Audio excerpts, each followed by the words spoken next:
She was 31 years old, and by the time the sheriff's men finished nailing the notice to her front door, she owned nothing in the world but the clothes on her back and a small tin box of coins hidden beneath a loose floorboard. Her name was Miriam Coates, and the man who signed the foreclosure was not a stranger but her late husband's own brother, Ezra Coates, who had quietly bought up her debts after the fever took her husband and who found it, in his words, simply good business to collect what was owed him. She left the house that had been her home for 9 years with $11 in coins sewn into the lining of her coat, and with those $11, in a fog-bound harbor town called Gray Hollow Point, she bought the one piece of property no one else wanted at any price.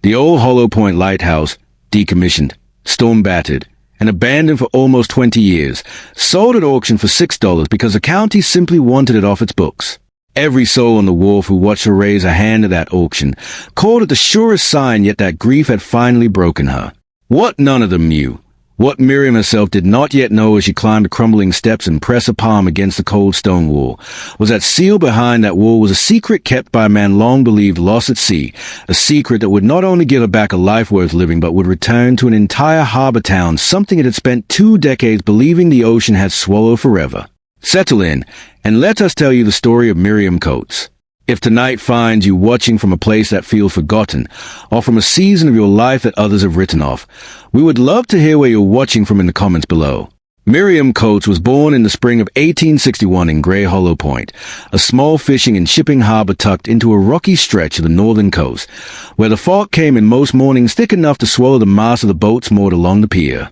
She was the only child of a lighthouse keeper named Josiah Wren, a broad, quiet man who attended the Hollow Point Light for 18 years before Miriam was even born, and a mother, Ruth, who kept the small keeper's cottage at the base of the tower and who taught Miriam to read by the light of the very beacon her father climbed each evening to fill and trim. Miriam grew up not in a nursery full of dolls, but in the narrow, winding stairwell of a lighthouse, counting the steps with her small hand trailing the cold iron rail, learning the rhythm of the light's rotation before she learned her own letters, because Josiah believed, in his own plain-spoken way, that a girl raised beside the sea ought to understand the sea's moods as well as any sailor did. What Josiah Wren valued above all else, and what he pressed into his daughter with the patient repetition of a man whose work had once meant a difference between a ship reaching harbor and a ship breaking apart on the rocks, was the discipline of keeping faithful watch, of tending small, unglamorous duties exactly and without fail, because he had seen early in his career what came of a keeper who grew careless, a wrecked 2 harbors north that took 11 lives when a neglected lamp gutted. Low on a black night, Josiah kept a logbook every single evening of his service, recording the weather, the state of the lamp, the ships that passed, in a steady, careful hand, and he told Miriam more than once that a keeper's true worth was measured not in the nights the sea was calm, but in the nights it was not. Miriam's father also taught her, in the long hours they spent together polishing the great lens and trimming the wicks, acquired a lesson about the worth of things a well considered used up or finished. He kept, in a small chest in the cottage, mementos of ships he'd guided safely past the rocks over the years, a brass button, a length of rope, a child's carved whistle given to him by a grateful captain, insisting that even the smallest, plainest object could hold within it a whole story of survival, if only someone troubled to remember it. When Miriam was 16, the county decommissioned the Hollow Point Light, replacing it with a newer, automated beacon built on a spit of land closer to the harbor mouth,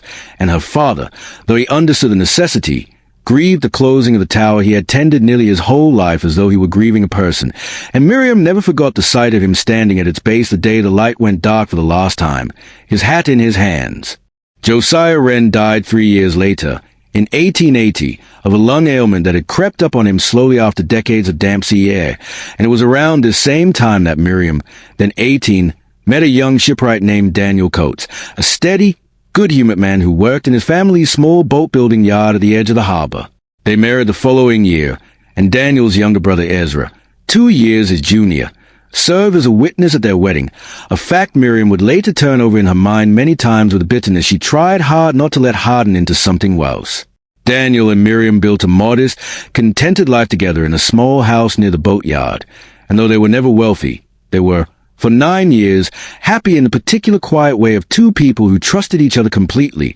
and Miriam came to know boats and rigging and the business ledgers of a small yard nearly as well as she had once known the rhythm of her father's lighthouse. It was a fever, sweeping through the harbor town in the autumn of 1889 that took Daniel Coates in the space of 11 days, leaving Miriam a widow at 28 with a modest share in the boatyard and very little else. Since Daniel, trusting and unguarded as his brother was calculating, had never troubled to put his portion of the business in writing beyond a verbal understanding with Ezra that the yard would pass, upon either brother's death, to the survivor and the surviving family. Jointly, Ezra Coates, however, produced within weeks of his brother's death a bill of sale, dated some years earlier and bearing what he claimed was Daniel's signature, showing that Daniel had sold his entire share of the yard to Ezra outright, a document that left Miriam with no legal claim to the business that had sustained her marriage, and though she protested that Daniel had told her 100 times the yard would always be half haze, she was a grieving widow with no lawyer and no standing against. A signed paper,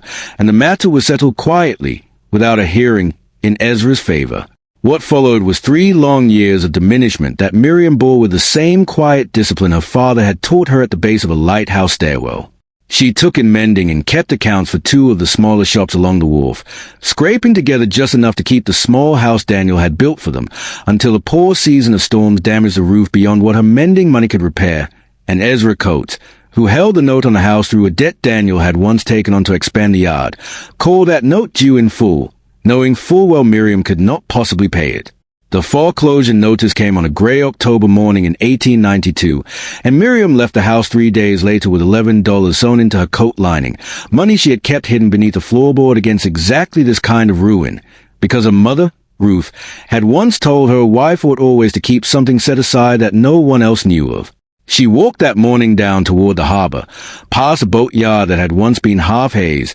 past a new automated beacon flashing faintly even in daylight at the harbor mouth, and found herself, without quite deciding to, standing at the base of the old Hollow Point Lighthouse where her father had spent 18 years of faithful service, its lantern room dark and broken, its stone walls streaked with 2 decades of salt and neglect, a county notice nailed to its door announcing on auction the following week for unpaid taxes and abandonment. Miriam stood there a long while in the cold wind, remembering her father's hat in his hands the day the light went dark, and by the time she walked away she had already resolved to be there when the auction opened. The auction, held the following Saturday on the courthouse steps in the nearby county seat, drew almost no interest beyond a handful of men who came mostly to watch, since everyone in 3 harbor towns knew the old lighthouse was a ruin not worth the cost of its own upkeep, its structure weakened by years of storms, its keeper's cottage collapsed entirely, its reputation, among the sailors and dock hands who still passed it, tinged with an old superstition that its light had once, on a single, terrible night some 20 years before, gone dark during a storm and never been properly explained, a night that had cost a small coastal trading vessel called the Amelia Rose, lost with all 6 hands aboard, an event the town still spoke of in low voices whenever the tower's silhouette caught the eye at dusk. Miriam offered $6, more than double what anyone else was willing to risk, and the auctioneer, delighted to close the sale and be rid of a worthless liability, brought his gavel down before the crowd had fully finished laughing. She walked out to the lighthouse that same evening to see her strange new property for the first time as its owner, climbing the crumbling exterior steps in the fading light, and found the tower's interior in a state of sorrowful ruin, the spiral stairwell choked with fallen plaster and gold droppings, the lantern room's great glass panes shattered by decades of storms, the whole structure smelling of salt and dust and long abandonment. She slept that first night wrapped in her coat on the lowest landing, in the one dry corner she could find, and woke at dawn to the sound of gulls and the distant clang of the harbor bell, and began, because grief and desperation both needed somewhere useful to go, the slow work of clearing the stairwell, sweeping debris from step to step, remembering as she worked the particular way her father's hand had always trailed the same iron rail she now gripped for balance. It was on the 4th day of this slow clearing, working at the second landing where a section of interior wall had visibly bulged and cracked with age, that Miriam found what would change everything. Prying at a loose, water-damaged board near the base of the bulge, she discovered that the wall there was not solid stone at all but a false panel, built with careful, deliberate craftsmanship into a shallow cavity, and behind it, wrapped in oiled canvas that had kept the contents astonishingly dry across 2 decades of coastal damp, she found a thick bundle of papers written in a hand she recognized with a jolt as achingly, impossibly familiar, along with a small brass ship's compass and a folded chart of the harbor's rocky approach, marked in places with notation she did not yet understand. Miriam sat with those papers by candlelight until the small hours of the morning, and what she read there, over the course of that long and sleepless night, told her precisely what had become of the Amelia Rose and precisely why the light had gone dark on the night the town still spoke of only in careful whispers. The papers, she realized with mounting astonishment, were written by a man named Cornelius Rourke, who had served as her father's assistant keeper for a brief period some 20 years before. In the very season the Amelia Rose was lost, a man Miriam vaguely remembered from her girlhood as quiet and capable, and whom the entire harbor had long believed to have drowned that same terrible night. His body never recovered, his name inscribed alongside the ship's lost crew on the small memorial stone, near the harbor chapel. Cornelius's own account, growing more urgent across the later pages, explained that he had not drowned at all. He wrote that in the weeks before the storm, he had discovered that the Lighthouse's oil supply was being systematically shorted by the county contractor responsible for its delivery, a man skimming a portion of every shipment and selling it privately,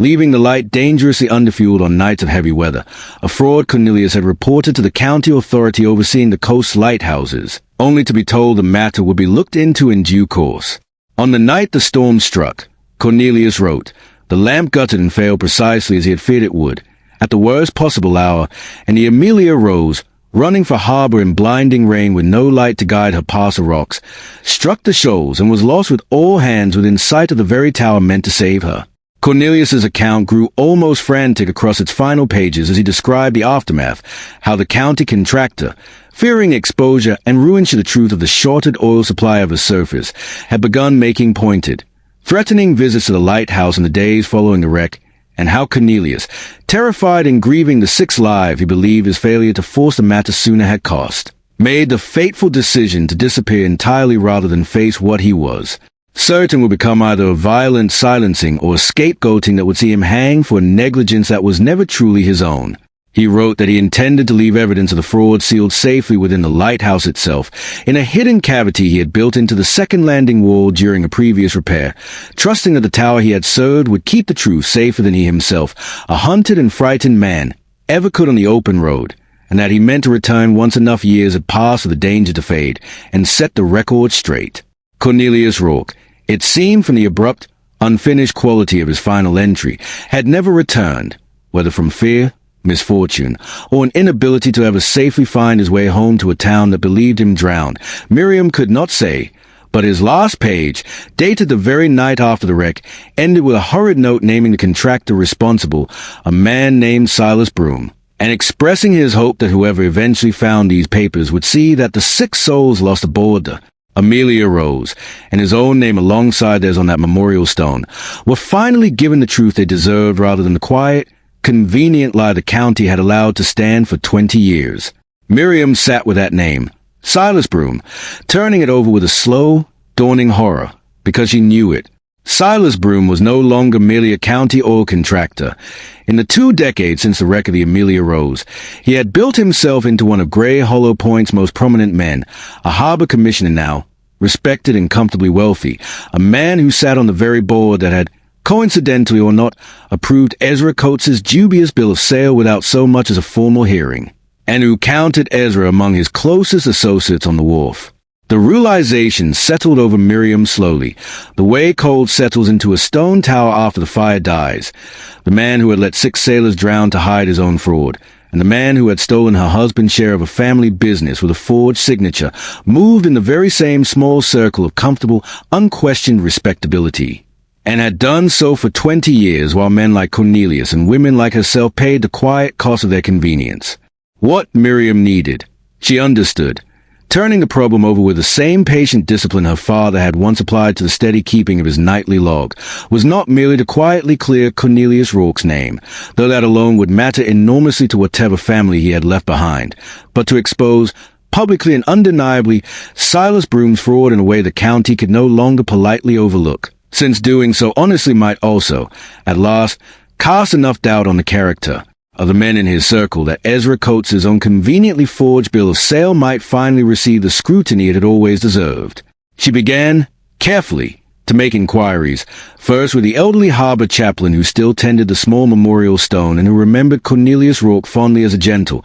conscientious young man utterly unlike the negligent keeper's assistant the old rumors had quietly painted him as, and then with a retired oil supplier named Thomas Anders, whose records, dusty but intact in his own attic, showed delivery discrepancies to the Hollow Point Light in exactly the months Cornelius's papers described. The conflict arrived swiftly once word reached Silas Broom, as it inevitably did in a town as small and close as Grey Hollow Point, that the widow Coates was living in the old ruined lighthouse and asking peculiar questions about oil deliveries 2 decades past. Broom, who had spent 20 years building unassailable respectability atop a secret he believed drowned along with the Amelia Rose's crew, could not afford the resurrection of a scandal that would not only ruin his standing but potentially expose him to charges of criminal negligence resulting in death, and he came to the lighthouse himself within days, all practice warmth and concern, offering to buy the worthless ruin from her for a sum considerably more generous than $6, an offer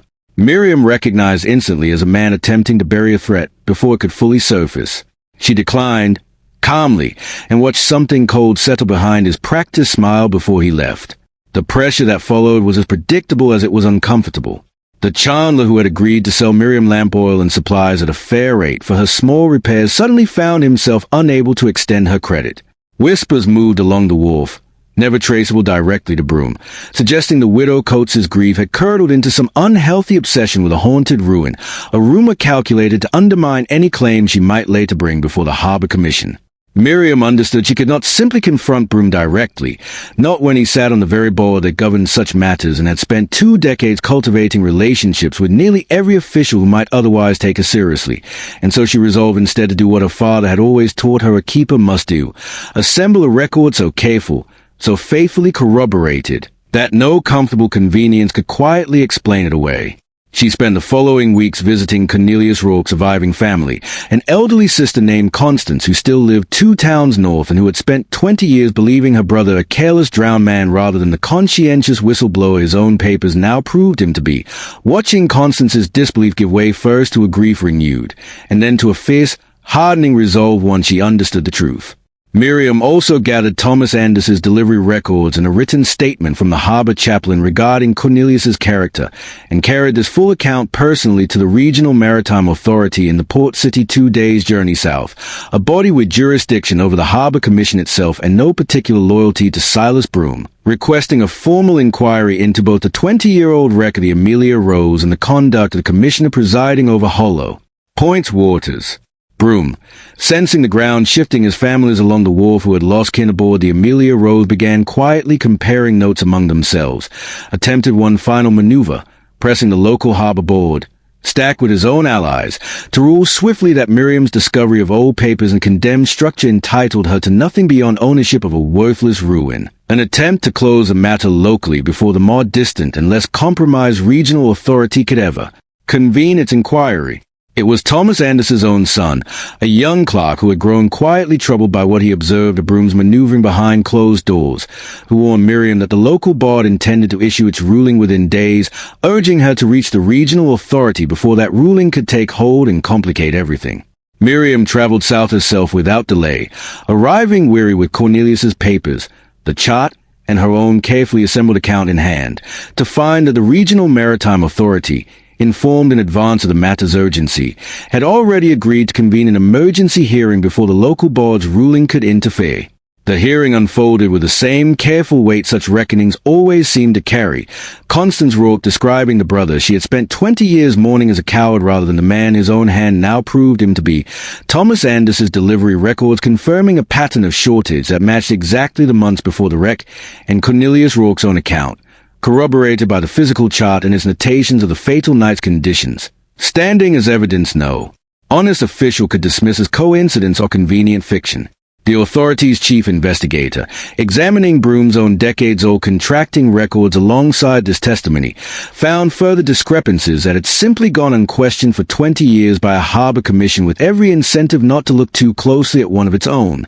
The regional authority stripped Silas Broom of his commission and referred the matter of the Amelia Rose's loss for further formal investigation into criminal negligence, a process that would, over the following months, unravel 20 years of carefully cultivated respectability and, in its wake, draw renewed scrutiny to every business dealing Broom's closest associates had ever conducted, Ezra Coates chief among them, whose forged bill of sale, once examined by investigators already primed to distrust anything touched by Broom's circle, was found upon comparison with Daniel Coates' authenticated signature on the couple's own marriage register to be a clumsy and inconsistent forgery, restoring to Miriam, at last, her rightful half-share of the boatyard her husband had built. Cornelius Rourke's name was formally cleared and added properly, with an inscription noting his true conduct, to the memorial stone he had shared for 20 years with the men he had died, in every meaningful sense, trying to save. We began this story by telling you that a 31-year-old widow,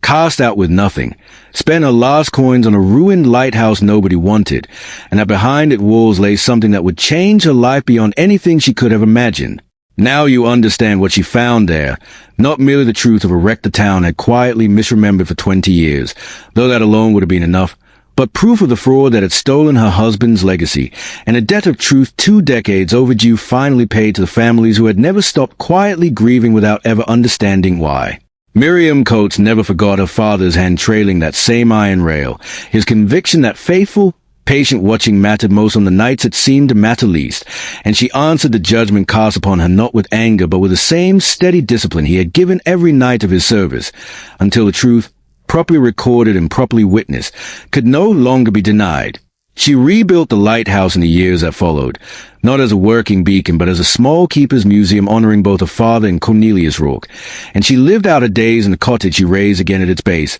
Tending the tower the sea had once darkened and the town had once written off as cursed. Thank you for spending this hour with Miriam Coates and the people of Grey Hollow Point. If her story moved you, we hope you'll share it with someone who needs reminding that a place or a person the world has quietly given up on may simply be waiting for someone patient enough to look closer. We would love to know, in the comment below, about a time you found real value in something everyone else had written off, whether it was an old building, a forgotten skill, or a person the world too quickly dismissed. Your stories mean so much to this community, and we read every one of them. If tonight's journey to Grey Hollow Point stayed with you, we have many more stories like Miriam's waiting for you. Until next time, stay close.